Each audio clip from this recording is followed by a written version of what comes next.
Two things. I wouldn't mind a good morning, or yo, or sup, and do you want breakfast?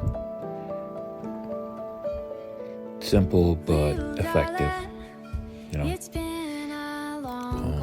takes living this life for a while to appreciate things that were a norm at one point, and then you take them for granted.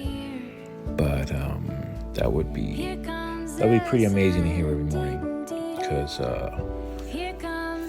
it's just nice to get a little attention and get a little bagel, a little donut, a little coffee, a little energy drink, and start the day and see what's out there for you.